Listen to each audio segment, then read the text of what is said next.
Hey, everybody, welcome to another edition of Mega Agent Mastery Training. I'm your host, Jason Will, real estate broker of Blueprint Realty Company. We're joined this morning by Tim Mills, very recent past president of the Mobile Area Association of Realtors. Tim, how are you? I am well. Thank you for having me. It's such a pleasure at 10 o'clock on Tuesday morning. So now that you're done with your presidency, you're going to focus 100% on the Mills Company? Yes, and of course, I'm still serving in several leadership capacities throughout our city and actually the state as well. And still serve on a couple committees on the national level. But yes, to answer your question, the board was a little cumbersome, especially, since we didn't have a CEO for a little while and CFO. So getting those things in order so that we can still offer the great services that we do to our members. But yes, it's the short answer. Yeah. So we'll be sure to let everybody know that, as this is what I say, like I want to try to invest in the real estate businesses, the real estate agents out there. And all I ask for is that they keep me in mind when they got a referral. So we'll make sure that the folks know that you're focused on Mobile County and you do anything in Baldwin County. Right, Mobile, Baldwin, but I do more on the commercial side of Oh, things. wow. So primarily on the commercial side of things. Yeah. But we work with everybody. Yeah. But primarily what we do is commercial. All right. Well, let's get rolling. This is going to be interesting to see from like a commercial perspective, if there's any differences or nuances, anything that lends itself to the residential side, if there's any commonalities, things like that. So this is going to be interesting. All right. Well, let's get to it. We're about to go 5 questions with Mr. Timothy Mills of the Mills Company in Mobile, Alabama. They serve everybody, but specializing in commercial real estate. Tim, what are your top 3 most critical areas that you feel like real estate agents need to focus on to gain a competitive edge in 2025? I'll name 3 things and then I'll kind of go through and unpack them a little bit. One, Okay. I think you hit on it just a second ago, which was the referral based piece, which is client relationship building. Second is market knowledge, especially in today's market. You need to have some knowledge of the market, and then of course utilization of technology. So first, the client relationship building, basically cultivating genuine, authentic connections with your prospective clients. I think Brian Buffini did his system back in the day. I don't know if if it's still that system there, but I think it still works where he says you qualify your database in the A's, the B plus, the B minus, C, and if they're a D, you need to delete them off your database. And I think Yeah. that thing is still relevant by you staying in contact with those people that's going to refer you and getting those people that are C's to A's. And it doesn't matter if it's commercial, property management, or residential in that area. So I think for Q1 this year, 2025, you have to reconnect with your database through personalized check-ins, market updates, and community engagement. The second piece that I mentioned was market knowledge. Stay ahead of the trends by studying your local and national markets, knowing inventory and price trends and the behavior. I think will help you position yourself as a trusted advisor. The South Alabama under Dr. Reed Cummings. He has great stats over there at the College of Business. Also, our own AAR offer updates on the economics as well as University of Alabama's kind of gives you an update. But one of those things is the first thing that when you meet anyone, they ask you, they says, how is the market? How's the real estate? And the typical response is, it's great.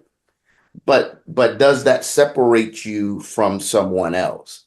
Rather you could say it depends. The absorption rate today is 4% or 4.5 months worth of inventory, if you will, or the average median for a home price in the state is $260,000, which is maybe a 4% increase from last year. But now you're getting into the numbers and bolts, and you becoming that trusted professional that understands his actual business. And the third piece is utilizing that technology. And I'm sure you guys already do that stuff anyway. your CRMs, your social media platforms, and AI, because it's not going anywhere. Sharpening your digital presence to ensure that you're leveraging technology to lead for lead generation and client management. All right. So, Tim, it's interesting. So, the three things that you mentioned, I don't know if we could, or if you could have named three better, had three better bullet points, but it's interesting because the three things that you mentioned to give agents a competitive edge in 2025 are like the three things I see them not doing or avoiding most. And I wanted to get your take on this just real quick. Just bunny trail with me for a little bit on Okay.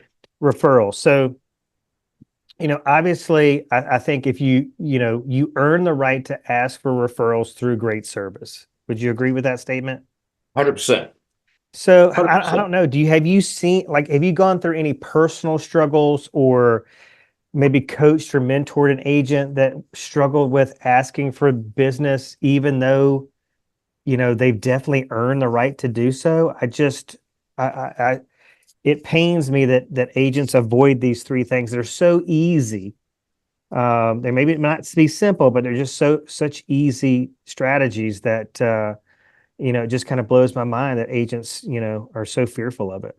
I think we have to be, and I say this and I'm not talking about any particular agent or any in that such, but what I see these days is people chasing the money on what I can get, or the fee for service, if you will.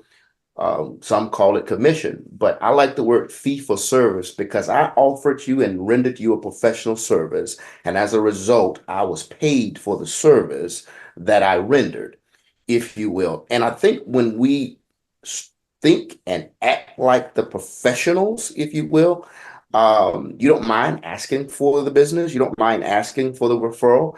If you go to your great physician or your primary provider that you go and see yearly, if he's a great provider, guess what? If somebody asks about a provider, you say, "Hey, I got a good a provider that you can go see." Same thing with lawyer, same thing with accountant. And I think it's the same thing if we treat our business like the physicians, like attorneys, like accountants, and et cetera, et cetera.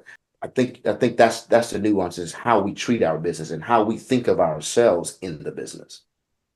That's interesting. That's an interesting take because maybe the issue that agents have, and I see this all the time, it's kind of a soapbox issue for me, is, I think you're right. They just don't, first of all, they're not treating their business like a business. And I think it probably all just trickles down from there. If you're not treating your business like a business, that you don't think of yourself as a business owner, then you're certainly not, taking the helm of your business as a CEO. I love that. So it could be for somebody that watches this replay, it could be simply a mindset shift that needs to Mhm. happen.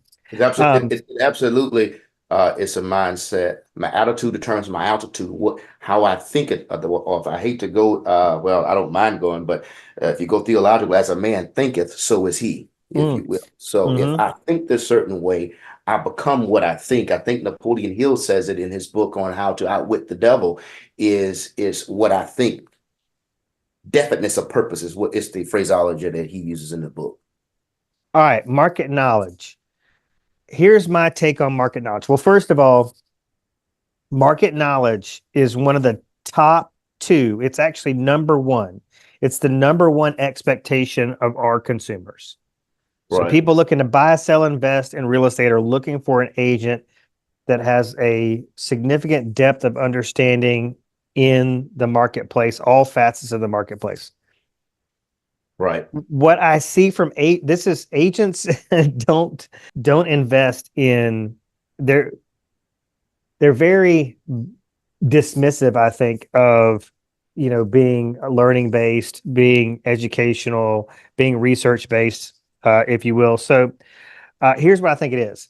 If I get off this call with you, or when I get off this call with you, Hmm. if I go to the Alabama Center for Real Estate, or the University of Alabama, and start studying the stats that you mentioned that they do, and they take all the, first of all, those two universities take all the legwork out of it for us. They just give us so much great data to study, and plus our local MLSs, put out stats, and it's just, it's done for you on that regard. I agree. We need to go deeper. We need to know, we need to have a target market. We need to know what's going on in that target market. So if you like we're a Midtown or a West Mobile expert, you know, people are going to expect you to know like what's the average days on market, Right. average selling price, and all that kind of stuff.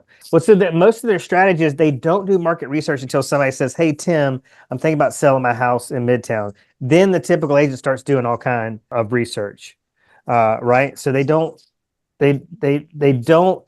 do research until somebody raises their hand and says, "Hey, I'm looking to buy, sell, or invest in this area." I mean, Right.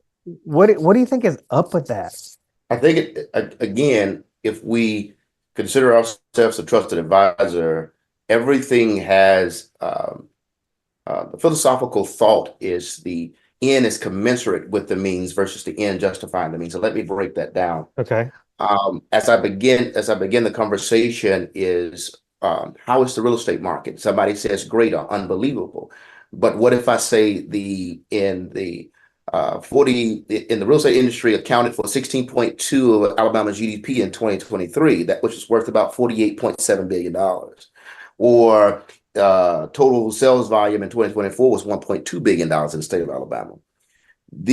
So my whole mindset shifts and that person says, oh, so now you got them engaged at that point, right? So then you can get them in. What does that data mean? Because one thing to look at numbers and be an economist, I'm not, because we don't want to make anybody an economist, anything like that. But what does that trickle down to? What does when we say the demand is up year over year 10%, or the supply of inventory 29%, but it's a 5% down from where it was this year over year? The what does that really mean? And I think understanding those numbers, getting in to understand what that means, but really what that means is saying that there's going to be longer times on the market because we're not where we was a year ago, where we only had a month worth of inventory. So now you have 4 months worth of inventory. So the biggest concern of rapid new homes that was coming on that post-pandemic, it favored the buyers and cash buyers, et cetera, et cetera. Now we're going to have to wait a little time. There's going to be a little tighter market, especially if it's not priced correctly or in that area that sells quickly. Because here's the other piece. It's coupled with, on the residential side, interest rates. It's coupled with insurance, because insurance is a huge piece now that can kill someone DTI. Mm-hmm. The other piece is, well, what does that mean? It also means that's possibly a decrease in your home prices, right? Because they were appreciating at astronomical rates year over year. So I think my point is getting down to what some of that means. Of course, some of those numbers, if you look at me, I would say, and I'm not an economist by any means, but I would say that's just more economic uncertainty, Yeah. in some kinds, but you still can follow different trends, because everything still has a trend. And it just makes you an expert in what you do, or you can give what you call an educated opinion based on the data that was provided. But you're going to have to dig in there, and not only dig in there, but have an understanding of what you read and the numbers, if you will. So that requires homework. Yeah. So I circle back to where I lost my train of thought. Thank you for helping me get there. But it's like if I got a financial advisor, I'm expecting him to have knowledge of the financial markets. If I'm a real estate advisor, the expectation should be the same. There should be a reasonable expectation for me to have somewhat of a command on what's actually happened. What market are we in? Where are the shifts happening? Is it a good time to buy? Is it a good time to sell? Where are the deals? Where are the opportunities lie? All those different things. Here's a good But example of that. yeah, So on the commercial side of things, you may say, well, I'm going to go and invest my money in equities, or whatever the case is, right? Well, I'm going to say, well, maybe, or let's look at what is your internal rate of return? What is the internal rate of return, or that number that you're looking for, right? Is it 6.5%? Is it 7.5%? And then they'll say, well, yeah, I'm getting, I get equity 7%. But then my question is, yes, you're getting 7 or 8% before taxes. What are you getting after taxes? Because with real estate, we have something that they call cost recovery depreciation. So once we get depreciation and those cost recovery, you're going to probably do better in a piece of real estate. But I don't know. But you also have to know how to measure those things, how to do the calculations, and it still goes back to that education that you were talking about. Yeah. So the way you're speaking, you were just speaking. If I am somebody that is sitting on a fair amount of equity, I've got a maybe I've got a good bit of a liquid, cash standing, or I want to diversify. I'm too heavy in the stock market. I want to, diversify my portfolio. I mean, you sound like somebody that can help me make money. And this is the thing about data. It helps people. I mean, I think you just go back to the basic job description of a real estate agent about how we exist to help people make money, save money, solve a problem through real estate, commercial, residential, what have you. Right. My as they call it, that 30-second elevator speech, mine somewhat goes like this. I help clients navigate one of the most significant final decisions of their financial decisions of their lives, whether they buying, selling, or investing. Our expertise goes beyond simply finding property. We analyze the market trends, negotiate the opportunity, ensure smooth transaction from the start to the finish. We are problem solvers. We advocate. We assure that our clients' goals are met while protecting their interests. At the heart of what we do is building relationships and creating opportunities that turn real estate dreams into reality. Excellence is what we expect. We're spending way too much time on this, but I absolutely love it. But you got that elevator pitch, and then so you mentioned two key things: elevator pitch, and then the most important investment most people will make is the real estate. In my line of thinking, there's a key element that needs to be in place on the part of the real estate professional, and that is confidence. I need to exude confidence. I need to instill confidence. And we're Right. always on. Like if we're at a dinner party, I don't care if it's a That's football right. game, you know, there There's a possible opportunity there. yeah, and we're like every conversation we have is a potential interview. And if we're not Yes. instilling confidence, if And somebody's like people love to talk about real estate. they do, I think that's the gift we have over, our friends in the real estate. I'm sorry, in the insurance industry. Like I would hate to sell insurance or work for like New York Life and have to talk to someone about life insurance. I mean, people actually want to talk about real estate, and that's the blessing. Right. All right. So last thing I want to mention about technology, you mentioned CRM. The National Association of Realtors has recognized the CRM, some sort of database technology, some sort of client Right. retention management system as the most important tool a real estate agent can have in their toolbox. And I just think, maybe we'll just leave it here. It's very fair to say that most real estate agents, they either don't have one or they have one and they don't utilize it. Bingo. Okay. All right. Let's go to number two. Man, number one, that was so much value. But question number two is what are your top three strategies for generating consistent leads? One, I think, is leveraging referrals. Hmm. As we stated before, everything I use is building blocks. Like I said, it's not creating anything new, but it's building and maintaining relationships with satisfied clients, fellow agents, and local business people. Go back to what you just said when you're at a meeting at this place, because they know this is what I do and I've been around a minute. They're going to talk about it. And I'm going to ask for the business. Hey, what do you have? What are you working on? But also building that strong referral network that keeps leads flowing in even during your slower seasons. I am blessed at this. My whole business is referral business and based on my sphere of influence, if you will. I don't go out and do anything different, if you will. Are you going to a lot of networking events? Are you a member of like a chamber of commerce? Like what BNI? I'm a member of a whole lot. Unfortunately, I'm voluntold on a lot of different Yeah, yeah, yeah, yeah, yeah. a lot of different things. So that's part of it. But of course, it was three. You said top three. I'm sorry. So one was That's all right. leveraging referrals. Two was content marketing. Uh-huh. which is providing that value through consistency. Market updates, home tips such as like that. Whether you're doing an email campaigns or sending something in the mail once a month or quarterly or putting the calendar, you know how we send the holiday calendars out or the football schedules or the Yeah. Mardi Gras schedules or whatever. That's marketing. You're staying in front of somebody. Right.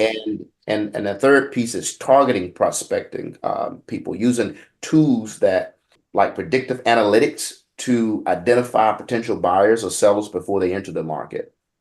Focus on the niche if you're dealing on the residential side, such as or going back to what you said earlier, are you going to target first time home buyers? Are you targeting investors? Are you targeting empty nesters? What are you targeting? What's your target group?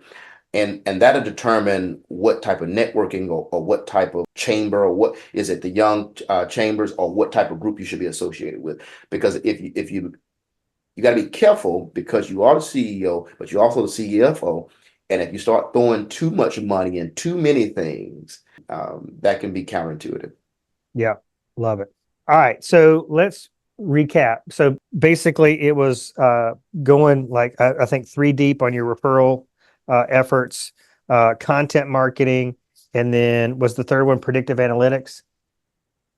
Targeting prospecting, in other words, you're targeting who your prospects are. Hmm. And your content marketing is basically your people that you refer and the relationships that you already have. So so if you took it from the third one, prospectively Hmm. targeting prospects with certain content, leveraging those referrals. If you looked at it that way. I know, an agent, his basically, I don't want to say his only form of prospecting, but his primary form of prospecting is sending out, I think he does it twice a month. So bi-monthly newsletter, emails that out. Hmm. And his database is not very big. I think it's about 300 people.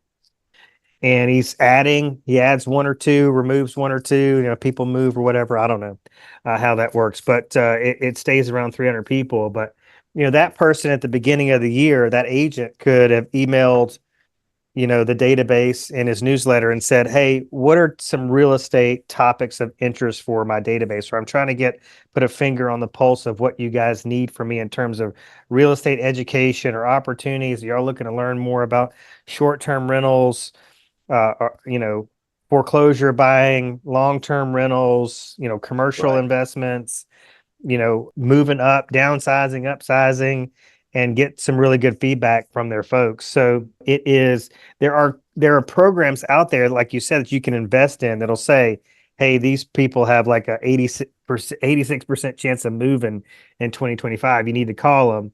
But it could be as simple as just, engaging with your sphere of influence. And that's where I was going to go back to. I'm gonna do these numbers and I'm gonna show you how that numbers works because I think everybody knows about that many people. But if you take that 300 that you say, and we'll just say with 30, you get 20%. If he get 20% of those people which would be 60, right? 60 people, but 60 people send him five people, that's 300 again. And out of that 300, if he gets 60 closings, or was able to serve 60 people, and as a result they close, as a result they have their fee of the service. So then somebody says, well, I don't know 300 people, I don't know 200 people. Well, if you got kids, you take them to daycare, you know those people. When you go to church, you know those individuals. Everywhere you go is your sphere of influence, or those people that is in your direct contact, that is an Yeah. opportunity for you. So it's whether are you knocking on the door, or are you asking for the opportunity. Wow. Are you knocking on the door? Because if you're not, somebody else is. Hopefully I am. I love it. All right, number three. This is a key one here. How do you stay motivated and overcome challenges like rejection and fluctuating market conditions? And of course, the big elephant in the room right now is interest rates. When will they ever come down? I see a lot of agents leaning on these excuses as opposed to getting up and, going to work every day. Well, when I got in the market, the average interest rates are where they are now, 6 and 3/4 and 7%, and we were still selling. Hmm. But how do I overcome those challenges and motivate myself? And sometimes you have to speak to yourself positively, number one, but maintain a growth mindset, that constant involvement.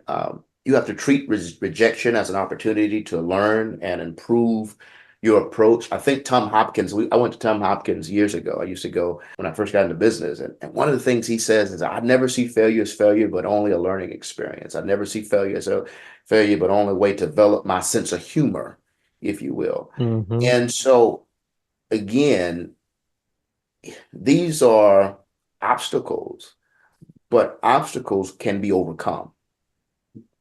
So I treat that rejection as an opportunity to overcome that obstacle. And one of the ways you can do that, you celebrate the small wins, acknowledge every step forward, whether it's securing a meeting or receiving positive feedback, or I did this, but celebrate that small victory. Have a clear vision, revisit your why. Why am I doing this? Whether it's providing for your family, whether that why is to make an impact on the community, whether it's to achieve a financial freedom, your motivation of why will drive you through your ups and downs. This is another thing. Like we could have every member of the Mobile Area Association of Realtors on this call right now, and I could pose a question to the group and say, what is your big why? Put it in the comment section of the Zoom. And there it would be crickets. And then if I started calling on people, they'd be like, I don't know. I really don't know what drives me. And that's a big problem, that people can't put a finger on what it is. And I think it speaks to just how much we overcomplicate things in this industry. Like it could be something as super simple as just being able to go to the grocery store and not have to, you know, tally up the prices of everything that goes in the buggy. I like going to the store and I got a list, and whatever's on the list, I put it in the buggy. And when she tells me how much it is, that's how much it is. I'm not Right. stressed out about it or any of that kind of stuff. Are you comfortable at all sharing a part of your why or what motivates you? Are you natural? You seem like somebody who maybe just is naturally driven. Well, we tenacity is yeah, that I've always had to hustle, if you will, to go. But I think family for me would be the why, as well as giving back into the community. Because as I mentioned, I'm a part of quite a few organizations and volunteer organizations, and those things run on money, as well as having a family that Yeah. runs on money Well, too. so it's interesting you say that. So I was at a conference a couple years ago, real estate conference, and the presenter on the stage just had a suggestion for the audience because this is such a big form of kryptonite for most real estate agents. But they said, like, what do you care deeply about? Connect your results, your business results to something, to an organization, to a cause. If your family's been decimated by cancer, then go out into the local community, go talk to, I don't know, a local. What is the local organization? Do they do a chili cook-off in downtown every Yeah, they do year? chili cook-off. What Well, what they it do what it several things. You have I was a part of the Real Men's Wear Pink for the breast cancer, but they have several breast cancer causes or cancer in general. Because I get Real Men Wear Pink because a lot of people didn't know that men could have breast cancer as well, and so right. we bring the awareness to that piece. But that was one of our things, and of course the Mobile Charitable Foundation. We have several causes that we give to.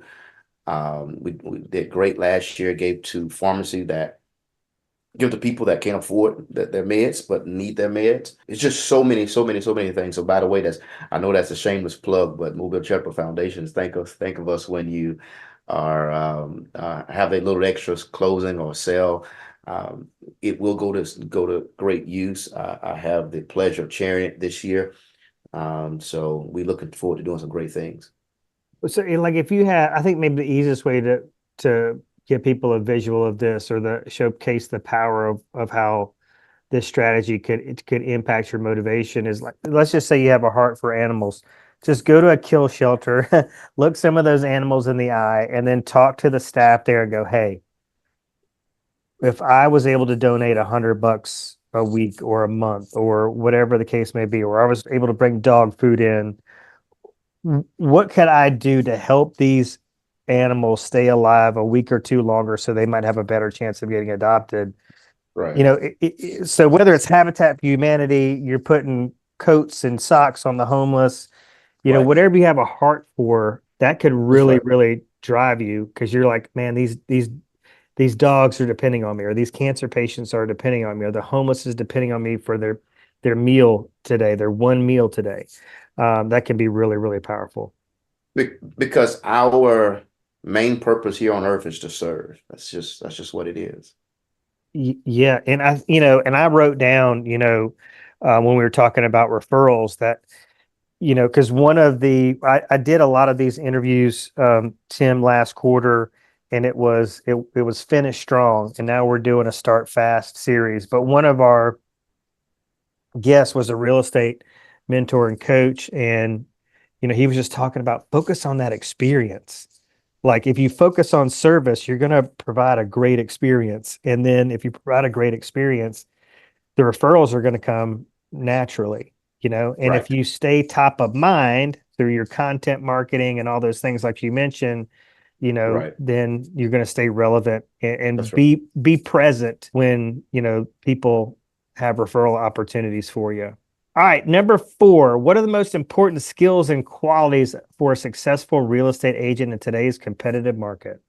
Adaptability, emotional intelligence, and negotiation skills. Mm, man, those are 3 good ones. Adaptability is going to understand how the market is shifting because it's shifting now. Yeah. It's shifting now rapidly, if you will. Staying flexible allows you to pivot and seize those opportunities. And you also have, I think you have to, um, being that you are dealing with people, you got to role play in your offices Hmm. especially when you're dealing with buyers when you're dealing with sellers. Also, after the Burnett case, how do we adjust to speak with buyers now that we're talking about compensation, et cetera, et cetera?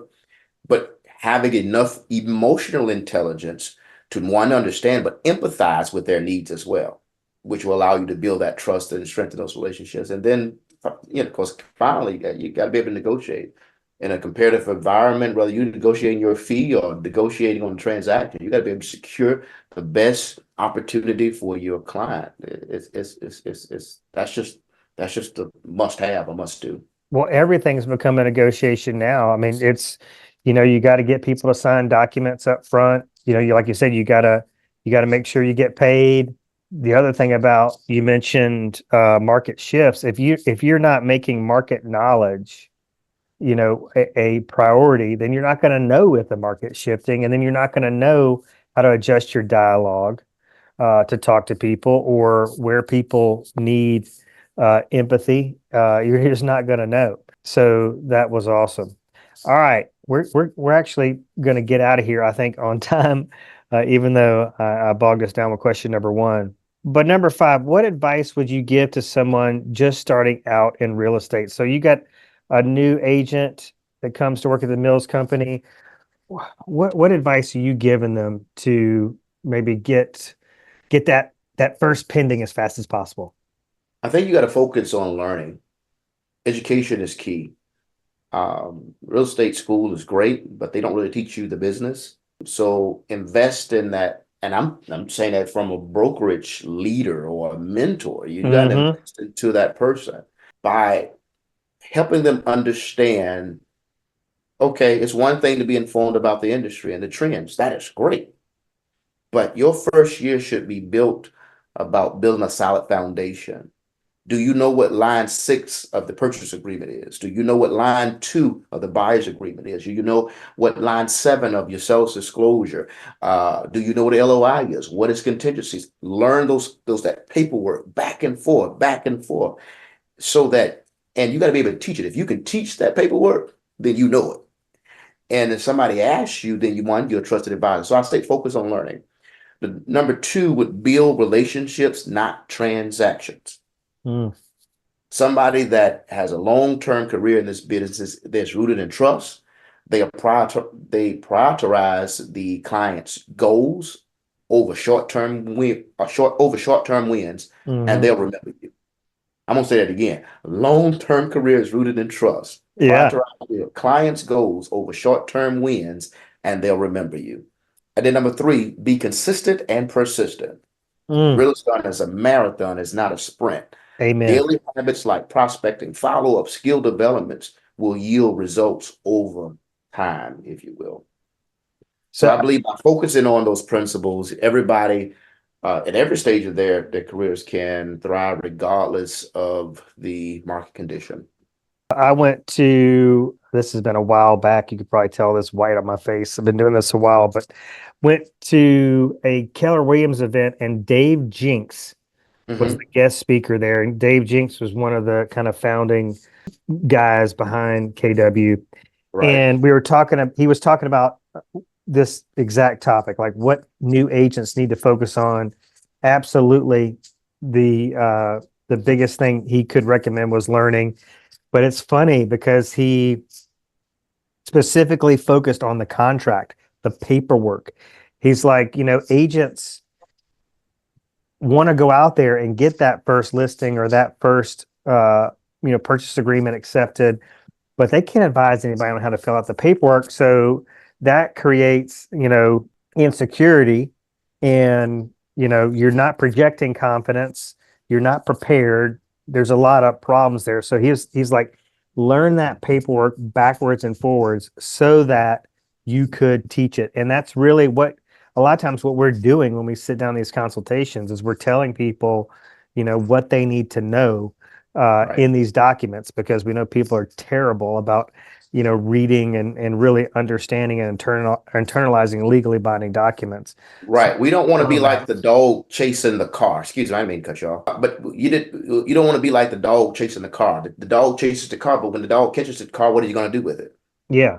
it? So we want to have a plan and be goal driven. Having one of part of my why though is I'm goal driven. So I believe that the goal has to be all the desire worth committing to and in writing, and you do those things and you pave that way. I think you'll be in the business as long as you want to be in the business. Well, and so I had there was an agent that a new agent that came into the business at the firm I was at years ago, and he was an older guy. So he had retired from his 9 to 5 career and was still feeling like he had a lot to give, and got his real estate license. And he had some real estate investments, like some short term. He got, I think he had several short term rental properties, and was like, hey, this is kind of a natural thing I can do to maybe expand my real estate portfolio, and let's see where it goes. Hmm. Well, this guy asked so many questions.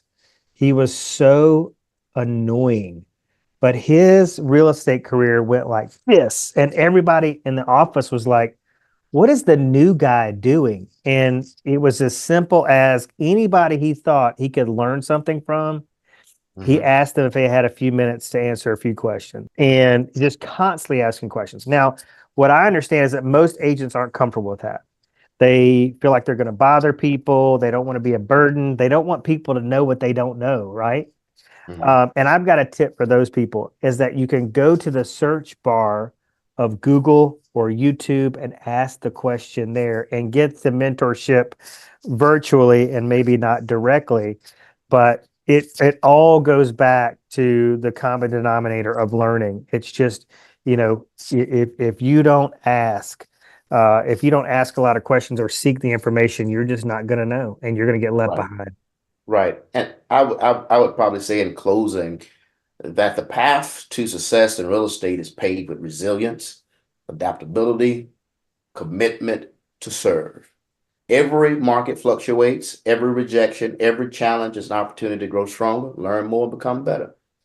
But we have to stay focused on building genuine relationships because, again, people don't just buy houses or buildings.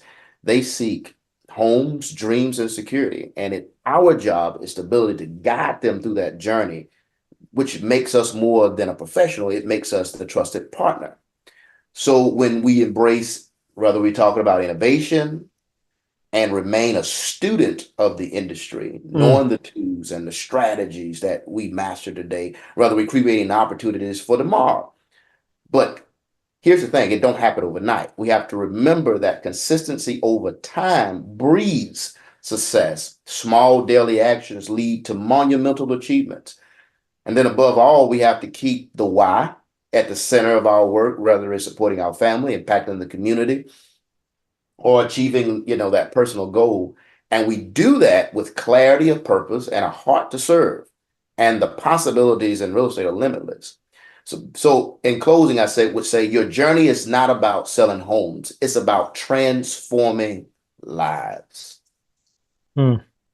Yeah, I wouldn't want agents to feel like that's something hokey or that it's just because it really is true. The thing that stuck out to me was you were talking about, homes, dreams, security. Security was one of the words that really stuck with me when you were speaking. I mean, this is like real estate is, we can't help people build wealth. We can help people. I mean, you just look at the disparity between renters and owners.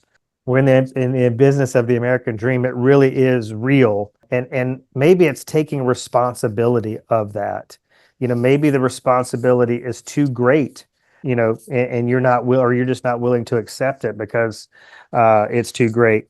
But it really is real. We have a ability to make an incredible impact.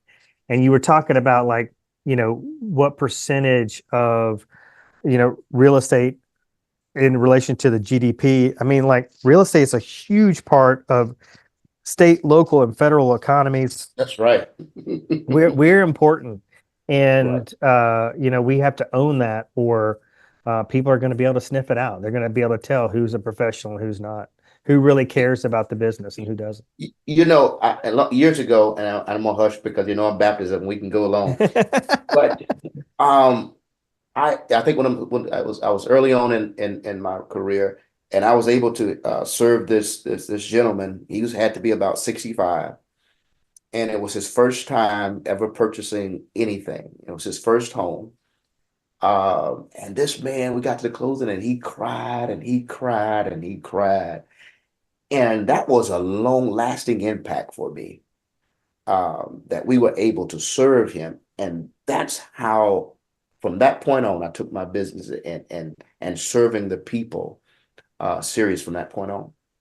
I love it. Tim, this has been a really powerful 50 minutes. I really appreciate you taking the time out of your business. Thank you Thanks for so having me. much. Yeah, love it. And just couldn't say enough things about this. I hope everybody takes the time to watch this in its entirety because they will come out of it better than when they started. Thank you so much, Tim. Thank you so much. God bless. You too. Bye bye.